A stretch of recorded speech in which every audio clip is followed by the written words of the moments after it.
तो तेजस्वी यादव को सबक लेना चाहिए। एक बात बताइए, ये लोकसभा चुनाव में किसको टिकट दी थी? मुन्ना शुक्ला को, वैशाली से। बिल्कुल। और मुन्ना शुक्ला को उम्र कैद की सजा हुई है, वो भी सुप्रीम कोर्ट से, कहीं उसके ऊपर कोई नहीं। तो इनका पक्ष मजबूत है अभी। हाँ, पक्ष मजबूत है और ये जीतेंगे। हाई कोर्ट से हो जाए, सुप्रीम कोर्ट से हो जाए, लड़ेंगे तो जीतेंगे। ये कोडरमा में स्थिति ये है कि वहाँ के वोटर अखबार पढ़ के या फिर टीवी देख देख के ये दिमाग में बैठा लिए कि अरे आरजेडी कैंडिडेट तो अब है ही नहीं, कोई है ही नहीं। हाँ, चुनाव वन साइडेड हो गया। हाँ, वन साइडेड हो गया। वोटर में ये मैसेज चला गया। झारखंड विधानसभा की तैयारी जोर शोर से चल रही है। आपको बता दें कि झारखंड में 2 चरणों में चुनाव होना है, 13 नवंबर और 20 नवंबर। 23 नवंबर को जो है इसका परिणाम आएगा। लेकिन आपको बता दें कि पूरे झारखंड में एक विधानसभा सीट की जो है काफ़ी चर्चा हो रही है, और वो चर्चा इसलिए हो रही है कि राष्ट्रीय जनता दल के द्वारा सुभाष यादव को टिकट दिया जाता है। वही पटना के बेउर जेल में है, और टिकट मिलने के बाद वो नामांकन कराते हैं। पटना हाईकोर्ट के आदेश के बाद उनको जो है नामांकन की इजाज़त मिल जाती है। पुनः पटना हाईकोर्ट जो है आदेश को वापस ले लेती है, ये कहते हुए कि इसमें ईडी को साक्षीकार नहीं बनाया गया है, इसलिए आदेश को वापस ले लिया गया। इस मुद्दे पर चर्चा करने के लिए जाने माने पत्रकार वेद प्रकाश जी हैं। उनसे हम जानेंगे कि पूरी स्थिति क्या है, क्या सुभाष यादव का टिकट कट सकता है या फिर वो चुनाव लड़ेंगे? नहीं लड़ेंगे, इस पर है। तो जो उन्होंने उनकी तरफ से जो परमिशन मांगा गया और बेल के लिए आवेदन दिया गया कि हमको चुनाव लड़ना है, नॉमिनेशन करने जाना है, उसमें कोर्ट में इन्होंने ईडी को पार्टी नहीं बनाया। अब मामला चल रहा है ईडी में और उसी के तहत जेल में है। तो ईडी को पार्टी नहीं बनाया तो ईडी ने आपत्ति दर्ज की कि भाई मामला तो हमारे यहाँ चल रहा है लेकिन हमको पार्टी नहीं बनाया गया। आपत्ति दर्ज करने के बाद जो कोर्ट ने जो परमिशन दिया था उसको रिकॉल कर लिया, मतलब परमिशन वापस ले लिया। हाँ, वापस ले लिया। लेकिन जिस समय में परमिशन दिया गया उसी समय में वो नॉमिनेशन करवाए। तो हमको तो लगता है कि भाई ये फॉल्ट ईडी का है या कोर्ट का है। हमने परमिशन मांगा, हमको परमिशन मिल गया, हमने नॉमिनेशन करवा लिया। अब नॉमिनेशन हो गया तो इस नॉमिनेशन को हमको तो नहीं लगता है कि रद्द किया जा सकता। हाँ, ईडी को पार्टी बनाया जाना चाहिए था, टेक्निकल फॉल्ट है, लेकिन नॉमिनेशन रद्द हो जाए इसके लिए ये कहाँ से उचित हो सकता है? नॉमिनेशन की एक अलग प्रक्रिया हो, चुनाव आयोग की प्रक्रिया। लगभग बड़े चैनलों में दिखाया जा रहा है कि उनका जो है नॉमिनेशन रद्द कर दी जाएगी। हाँ। और वहाँ का जो परिणाम होगा वो एक तरफा हो जाएगा। तेजस्वी यादव का हार बताया जा रहा अभी नहीं। तो तेजस्वी यादव को सबक लेना चाहिए। एक बात बताइए, ये लोकसभा चुनाव में किसको टिकट दी थी? मुन्ना शुक्ला को, वैशाली से। बिल्कुल। और मुन्ना शुक्ला को उम्र कैद की सजा हुई है, वो भी सुप्रीम कोर्ट से, कहीं उसके ऊपर कोई नहीं। तो बताइए कि रात दिन ये बुलेटिन जारी करते हैं ना social media, crime bulletin, criminal को टिकट देते हैं। अगर वैशाली से मुन्ना शुक्ला जीत जाता तो आज सदस्यता चल जाती, फिर मुँह ऐसे हो जाता। हथकड़ी लगा हुआ था सुभाष यादव का और नॉमिनेशन की लाई। ठीक बात है, सुभाष यादव को हथकड़ी, वो आरोपी है, आरोप तय नहीं हुआ। ये है मुन्ना शुक्ला तो आरोप अभी तय हो गया। सुभाष यादव बालू कारोबार से जुड़े हैं और कई तरह के उनके कारोबार हैं। तो उनको टिकट दिया गया, उनकी पत्नी को दिया जा सकता था।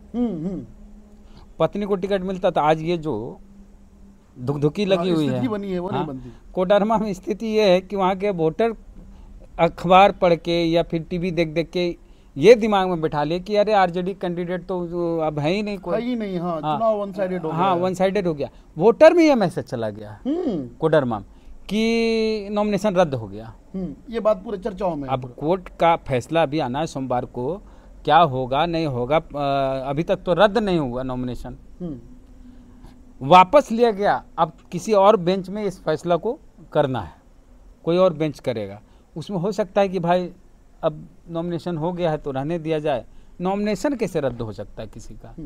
कानून प्रक्रिया क्या कहती है, क्या फैसला आ सकता है? वकील साहब, हम ज़्यादा बढ़िया होगा अगर हम वकील साहब से हम बात कर लेते हैं। बिल्कुल बिल्कुल, लगाइए। हाई कोर्ट के वकील हैं, पटना हाई कोर्ट। हाँ, अरुण कुशवाहा जी, उनको हम फ़ोन लगाते हैं, वो ज़्यादा स्पष्ट बता देंगे इस मामले में। इस सुभाष यादव का जो पूरा मामला अगर संक्षिप्त में बता दें तो क्या हो सकता है और क्या हुआ है कि इस तरह की खबरें आ रही हैं कि उनका नॉमिनेशन रद्द हो गया या हो सकता है? देखिए, सुभाष यादव का जो न्यूज है वो ये था कि जैसे उन्होंने पटना हाई कोर्ट में एक रीट फाइल किया था, criminal writ. Criminal writ file किया था कि हमको चुनाव लड़ने का परमिशन दिया जाए, क्योंकि हम विचाराधीन अभी कैदी हैं, हम पर सिर्फ FIR हुआ है, एलिगेशन लगाया गया। तो ये मामला जो है पटना हाई कोर्ट का ऑनरेबल मिस्टर जस्टिस चंदेल साहब है, उनके यहाँ चढ़ा था और उन्होंने आदेश कर दिया, परमिशन दे दिया कि ठीक है आप नॉमिनेशन कर सकते हैं, क्योंकि आप विचाराधीन कैदी हैं, तो इस वजह से आपको नॉमिनेशन से रोका नहीं जा सकता है, क्योंकि आपको पनिशमेंट अभी नहीं हुआ है। रोका तब जाता है जब पीपुल रिप्रेजेंटेटिव एक्ट का सेक्शन 8 के मुताबिक अगर इनको 2 साल या 2 साल से अधिक की सजा हो गई होती, तब जाकर के इनको चुनाव लड़ने से वंचित किया जा सकता, चाहे लोअर कोर्ट से होता।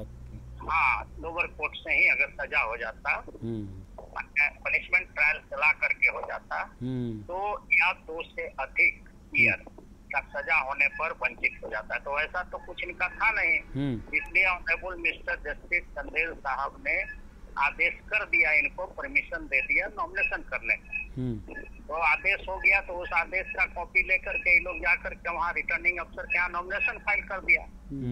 अब नॉमिनेशन फाइल होने के बाद यहाँ जो है इन्फोर्समेंट डायरेक्टरेट का जो वकील था यूनियन ऑफ इंडिया का, वो एक यहाँ पर जो है इंटरवेंशन पिटीशन दिया कि भाई हमको बिना सुने हुए ऑर्डर हो गया, उनको परमिशन मिल गया, तो ये तो गलत हो गया, हमको कम से कम पार्टी बनाया जाना चाहिए था, हमको पार्टी भी नहीं बनाया था इन लोगों ने। तो इसी आधार पर चंदेल साहब जो थे, ऑनरेबल मिस्टर जस्टिस चंदेल साहब, उन्होंने जो है वो अपने ऑर्डर को रिकॉल कर लिया, वापस कर लिया, और वापस करके इसको रिकॉल करना, इसको एकदम सरल भाषा में बताइए क्या होता है। हाँ, वापस ले लिया। ये जो परमिशन दिया था ना चुनाव जाकर के नॉमिनेशन करने का, चुनाव लड़ने का, उस आदेश को ऑनरेबल मिस्टर जस्टिस चंदेल साहब ने वापस ले लिया। रिकॉल करना का मतलब वही होता है कि वापस ले लिया और केस को चीफ जस्टिस के यहाँ रेफर कर दिया कि आप इसको जो है दूसरे कोर्ट में किसी के यहाँ आप भेज दीजिए, एप्रोप्रिएट बेंच में आप भेजिए, हम उसका सुनवाई अब नहीं करेंगे। अच्छा, दूसरे बेंच में होगा। हाँ, तो ये दूसरे बेंच में भी कल खुल रहा है, तो हो सकता है कि चीफ जस्टिस के यहाँ इसमें इनके वकील बाइबी गिरी साहब है ना, कौन है? नहीं, जानकारी हमको नहीं। अच्छा, लगता है वही थे, बाइबी गिरी थे या क्या थे। तो वो हो सकता है मेंशन किए भी होंगे या कल करेंगे कि भाई जल्दी से इसको नोटिफाई करा दिया जाए, क्योंकि नॉमिनेशन वहाँ हो चुका है।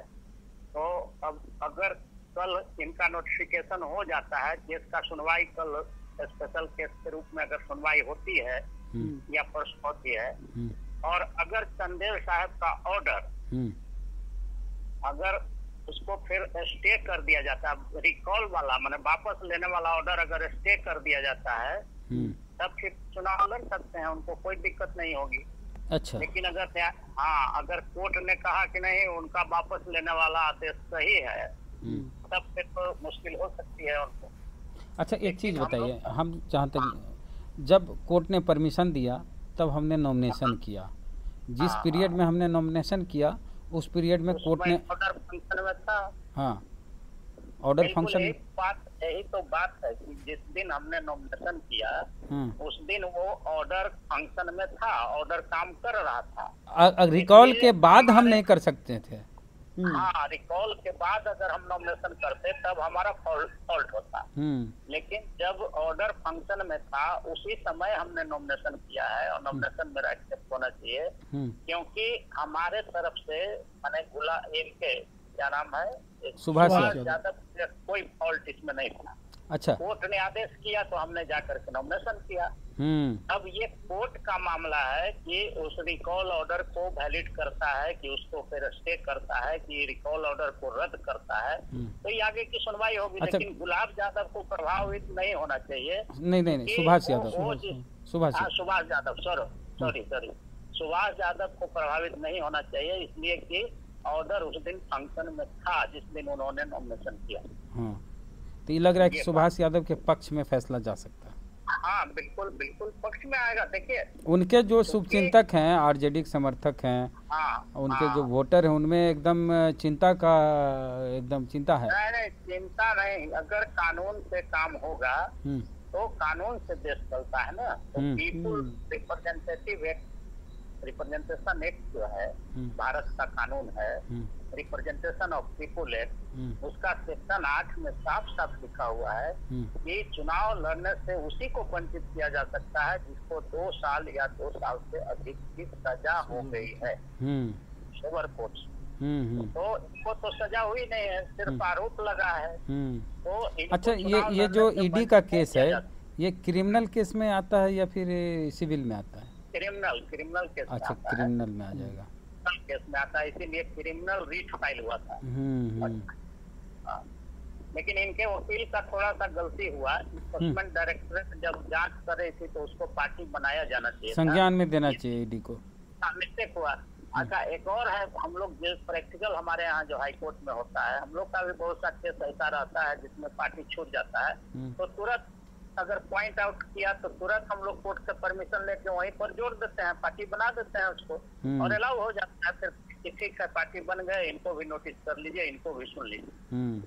ये करना चाहिए था उनके वकील साहब को। जो ही ऑब्जेक्शन आया था तो सुभाष जी के वकील को चाहिए था कि कोर्ट से परमिशन लेके तुरंत इन्फोर्समेंट डायरेक्टरेट के चेयरमैन को पार्टी बना देते।